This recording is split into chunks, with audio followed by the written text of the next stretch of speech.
Hai, welcome back to my YouTube channel, Miss Sari.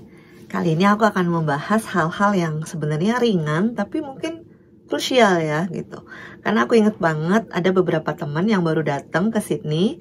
Mereka bilang, Mbak, bikinin ini dong video gimana sih ketika nyampe di bandara. Terus apa sih yang harus dilakukan, naik apa gitu. Dan macam-macam pertanyaan yang seputar public transportation di Sydney gitu ya. Oke, aku akan mulai.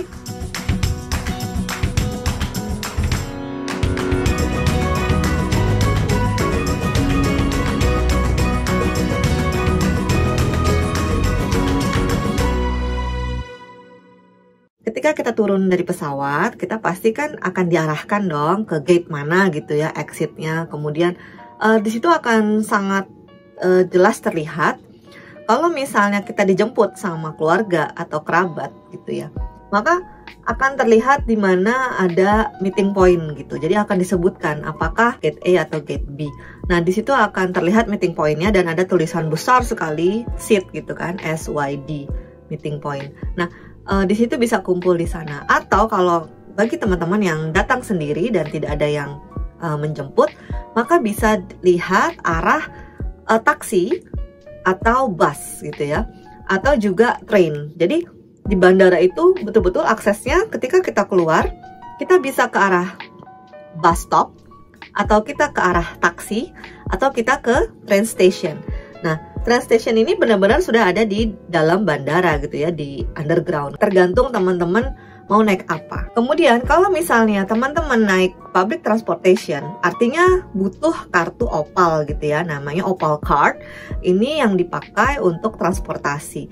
Kalau misalnya terlupa atau misalnya nggak mau beli deh gitu, berarti bisa pakai credit card yang ada Mastercard atau Visa. Tapi sebenarnya sebelum kita membeli opal card juga kita harus melakukan pembelian provider gitu kan, kartu SIM card gitu ya untuk handphone kita. Seringkali di bandara itu ada yang gratisan gitu ya, ada yang gratis kartunya gitu. Memang di sini itu kartu itu gratis gitu loh. Yang bayar tuh langsung plannya ya, plan tuh paketnya gitu. Contohnya adalah di sini kita ada Optus, ada Vodafone, ada Telstra, kemudian ada beberapa deh, saya lupa.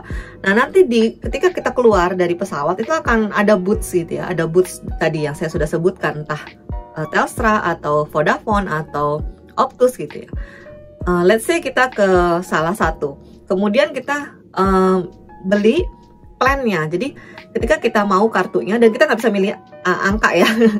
Jadi kita nggak bisa milih nomor tuh. Biasanya kan orang Indonesia suka banget ya, hobi banget itu. Oh, mau angka cantik gitu ya atau gimana. Nah, di situ kita akan langsung di setting registrasi gitu ya, dan di setting mau plan yang mana. Misalnya mau yang 30 GB satu bulan, maka ini $30, let's say begitu. Kemudian langsung registrasi. Jadi kita kalau membeli nomor itu langsung harus terkait dengan ID kita, apa namanya, visa dan lain-lain. Jadi memang paspor dan lain. Jadi memang harus ada dokumen-dokumen lengkap untuk membuat SIM card itu. Nah, ketika sudah selesai, artinya Anda bisa menelpon dong ya. Dan menariknya di sini adalah kita itu hanya membeli pulsa internet sih gitu. Karena apa? Karena di sini SMS dan telepon itu gratis, unlimited gitu.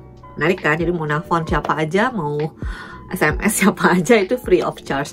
Nah, kemudian setelah selesai selesai SIM card, maka belilah opal card tadi kalau memang dibutuhkan gitu. Tapi kalau if you want to go by taxi, ya sudah, jadi ke arah yang taksi gitu ya. Nanti di sana ada sign-nya, maka kita ke arah tempat taksi menjemput kita gitu loh. Jadi di sana akan ada taksi yang kerjasama dengan bandara, jadi mereka akan mengantri. Nah, ini menariknya ketika saya menjemput keluarga datang ke sini, ke Sydney, itu kita bawa koper tuh luar biasa banyak ya, karena keluarga saya ada suami dan 2 anak gitu kan. Jadi koper banyak, kemudian juga bawa sepeda gitu. Jadi banyak sekali. Nah, kita nggak perlu mikir kita taksinya yang mana gitu. Jadi taksinya sangat beragam, ada yang biasa aja sedan gitu, ada yang family car, ada juga yang mobilnya agak besar. Nah, ketika kita keluar, maka mereka akan melihat yang mana aja barangnya dan orangnya berapa. Oh, ini ya seorangnya 4 gitu. Dan mereka akan lihat, oh yang ini cocoknya gitu. Jadi kemudian ada juga saya ngelihat ada rombongan lebih banyak lagi, mungkin let's say sekitar 7 orang gitu ya. Maka dia akan menyetop taksi yang lebih besar lagi gitu. Jadi fleksibel. Kemudian cara pembayarannya adalah tidak cash, tapi di sini mereka atau mungkin ada yang cash ya, I'm sorry if I missed the information. Tapi saya waktu itu bayarnya ya pakai card gitu kan. Jadi mereka punya tab-nya gitu kan, EDC mesinnya. Jadi ketika kita sudah tiba, mereka akan kalkulasi, oh lewat tol tadi sekian, parkir sekian, kemudian juga berapa biaya transportasinya gitu. Dan kita tap, karena saya sudah duluan di sini, saya bayarnya pakai kartu debit dari bank di Sydney. Tapi kalau Anda belum punya, ya mungkin once again harus punya kartu kredit atau dolar gitu ya, dolar Australia, jadi bisa cash. Oh iya, kayaknya sih bisa cash ya, sorry ya. Untuk pendatang baru pasti kemungkinan bayarnya cash ya gitu untuk bayar taksi. Oke, selanjutnya gimana kalau kita naik kereta nih? Nah, kalau naik kereta dalam airport itu, dalam bandara itu akan ada booths untuk Opal Card. Nah, di situ kita beli. Kalau kita memang sendiri ya berarti kita belinya yang adult gitu ya, yang warna hitam. Tapi kalau kita ada orang tua, misalnya dia sudah lansia, atau misalnya kita punya anak, maka ini kartunya berbeda. Kemudian yang anak-anak juga ada kartunya tersendiri ya, warnanya berbeda. Nah, kenapa berbeda? Karena anak-anak dan lansia mendapatkan diskon 50% gitu ya. Jadi misalnya kita naik train untuk orang dewasa itu $4, maka anak-anak atau lansia itu hanya $2 gitu bayarnya. Begitu juga dengan bus. Jadi kalau misalnya tujuan kita sudah tahu ya, oh ini dilalui lebih mudah dengan bus, ya kita naik bus. Kalau dilalui dengan kereta ya kita by train, seperti itu. Kemudian once you live in your place gitu ya, ketika sudah sampai, sudah ya let's say sudah tinggal di tempat Anda, yang perlu Anda lakukan adalah mendaftarkan TFN gitu ya. Jadi TFN itu tax file number. Nah, ini akan butuh waktu sekitar seminggu soalnya. Jadi kalau misalnya ada niat, oh saya studi di sini, saya belajar, saya kuliah di sini, tapi saya mau kerja juga gitu. Atau memang Anda datang memang tujuannya untuk bekerja, maka Anda daftarkan TFN itu.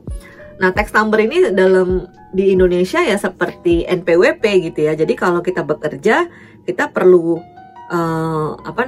menyerahkan NPWP kita supaya employer akan membayarkan tax itu. Itu sih yang di awal ya. Kemudian yang kedua, segeralah ke bank gitu ya untuk apply rekening, nomor rekening. Kenapa? Karena mereka itu akan mengirimkan kartu ATM-nya itu fisik ke alamat kita, dan it takes like 5 or 7 working days gitu ya. Nah, jadi kalau misalnya kita ketika nyampe terus kita langsung gerilya gitu ya ke bank, maka kalau kita terima dalam 5-7 hari, berarti kan kita bisa belanja dengan uang card gitu kan, dengan cashless itu ya sekitar seminggu itu kan, seminggu tinggal di sini. Jadi memang saya sarankan untuk daftar dulu di bank. Jadi sementara itu, selama kita menunggu kartu ATM kita, maka kita perlu bayar dengan cash ya. Di sini pentingnya membawa sejumlah uang Australian dollar yang cukup, yang kita kira-kira bisa gunakan dalam waktu sekitar 7 hari itu gitu kan. Tapi bagi teman-teman yang punya credit card, ya mungkin bisa juga ya dengan Mastercard atau Visa. So you don't have to be worried to bring some amount of money gitu ya. Nah, kemudian setelah itu, kalau misalnya teman-teman ada inisiatif untuk saya mau ini jadi Uber Eats gitu ya. Nah, itu juga apply-nya butuh waktu. Jadi memang ketika kita tiba, kita coba aja apply, kita buka gitu kan. Oh, saya mau jadi driver atau jadi delivery guy for Uber Eats gitu kan. Nah, gitu itu apply juga. Dan itu ada caranya, saya pernah lihat di beberapa YouTube channel, karena a bit tricky and complicated untuk apply. Ya di sini kan namanya Australia itu memang apa-apa ya, mereka nggak ada interview atau apa. Jadi benar-benar pertanyaan di online form itu memang seperti kita ditanya wawancara gitu ya, dalam wawancara. Nah, jadi ada YouTube tersendiri untuk bagaimana apply Uber, karena kayak nggak cuma ngomongin TFN atau apa vehicle, tapi banyak sekali gitu ya pertanyaan-pertanyaan yang mungkin saya nggak bisa bahas di sini.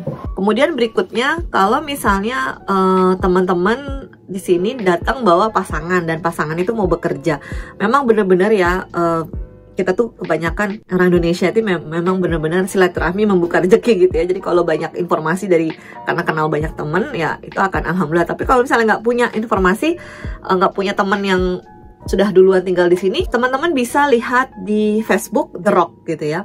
Jadi The Rock ini banyak sekali informasi pekerjaan. Saya sering lihat misalnya, oh butuh nih cleaner cuma untuk 1 hari, kayak gitu kan. Terus atau misalnya dibutuhkan ini atau barista ini mintanya full time atau part time ya, itu macam-macam ya di The Rock gitu ya, di Facebook The Rock. Ada juga pertanyaan gini dari teman saya yang kebetulan beasiswanya bukan LPDP.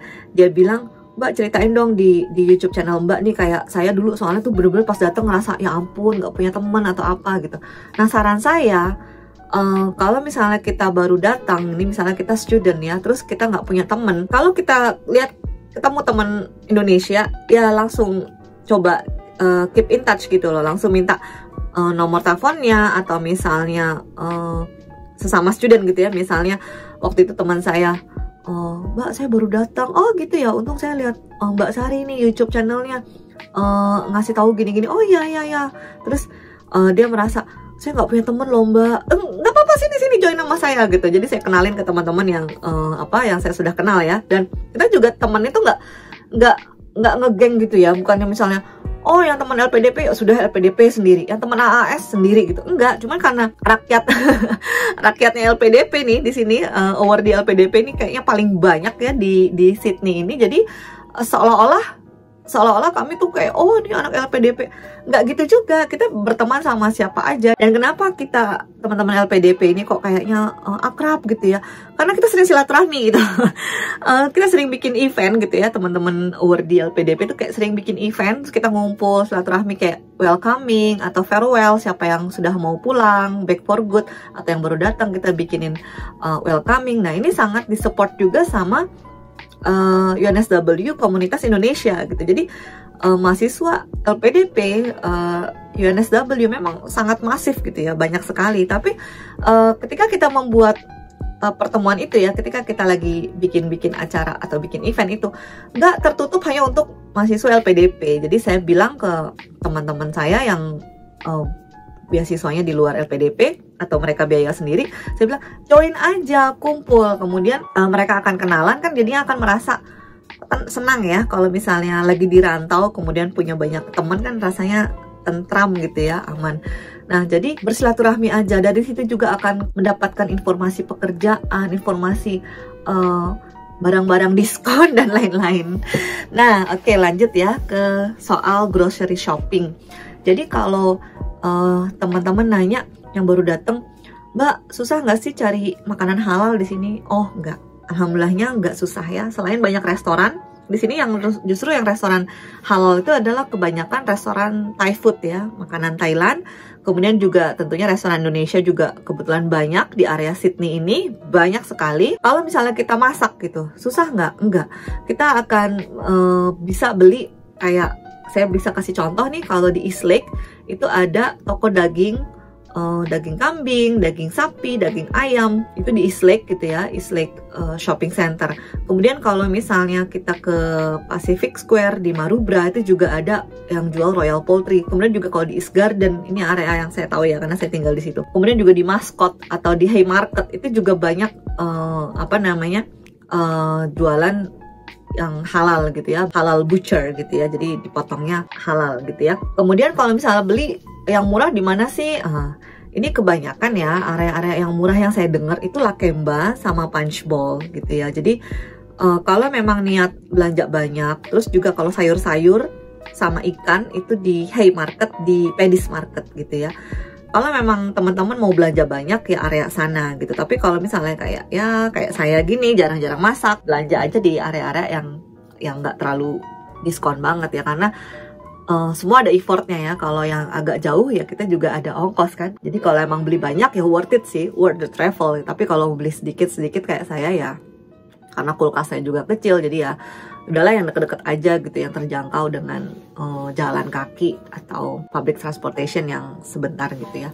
Kemudian kalau misalnya teman-teman suka gini nih, orang yang baru datang, ya mbak saya tuh koper banyak banget, saya bawa baju. Saya bilang gak usah gak usah bawa baju banyak-banyak, trust me, di sini itu banyak banget thrift store yang bagus.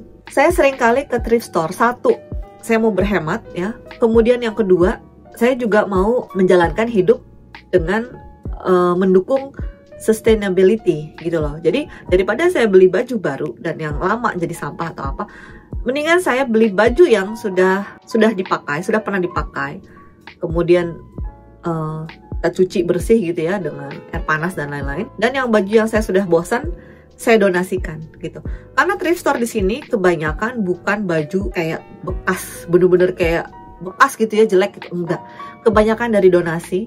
Dan saya sering sekali mendapatkan baju-baju di thrift store yang masih ada price tag-nya gitu ya. Wah, branded nih gitu kan, masih ada price tag-nya. Ini artinya mungkin orang ini nggak muat atau dia nggak suka, dia langsung donasi aja gitu ke toko-toko ini. Jadi di sini ada toko itu ada Salvos, ada Finish, ada Australian Aid, kemudian banyak sekali. Nanti saya tunjukkan di sini ya, saya fotoin dulu, terus saya tunjukkan di sini. Nah jadi teman-teman di sini kalau kayak baju-baju luaran, baju coat gitu, outer, saran saya sih beli di thrift store aja. Ini nggak nyampe $10 loh. Jadi pakaian-pakaian winter coat gitu kan, orang nggak nyangka kan gitu. Orang suka, misalnya saya pernah punya, ntar saya tunjukin ya fotonya. Saya pakai ini, coat ini, terus orang bilang, ih lucu banget Mbak Sari, bagus banget. Thank you, padahal dia nggak tahu aja saya beli less than $10 gitu kan. Jadi why not kita beli di thrift store, selain kita menghemat, juga kita mendukung sustainability gitu ya. Yang penting cara kita aja biar bikin itu baju ya higienis gitu lah ya. Dalam artian layak dipakai. Kalau misalnya kita merasa agak risih gitu ya, misalnya itu bekas orang atau apa, itu silakan aja. Kemudian rasanya yang terakhir nih, kalau sebagai UNSW students dan misalnya kita masih menghemat gitu ya biaya makan segala macam, kabar baiknya adalah di UNSW itu setiap hari Senin, Rabu, dan Jumat itu ada makanan gratis gitu ya. Jadi kita ada namanya Food Hub dan mereka itu menyediakan ada roti, Indomie, sup gitu ya. Tapi ini semua kemasan ya. Terus ada sayur segar, ada brokoli, ada tomat, ada wortel. Itu kayak wortel itu selalu wajib ya, karena wortel di sini murah sih, tergolong murah. Ada anggur, ada apel, jadi buah-buahan segar gitu. Kadang ada minuman, ada yogurt. Jadi kalau memang mau berhemat dan mau rela antri gitu ya, untuk mendapatkan makanan gratis ya silakan aja setiap Senin, Rabu, dan Jumat di Food Hub di UNSW Gate 2. Oke deh, sekian dulu dari saya. Semoga informasi ini bermanfaat ya. Kalau misalnya masih ada pertanyaan, boleh dong tulis di komen ya, supaya saya juga memahami apa sih teman-teman butuhkan gitu kan ketika tinggal di Sydney. Jadi saya akan membahas dari pengalaman saya gitu. Terima kasih sudah menyimak. Dadah.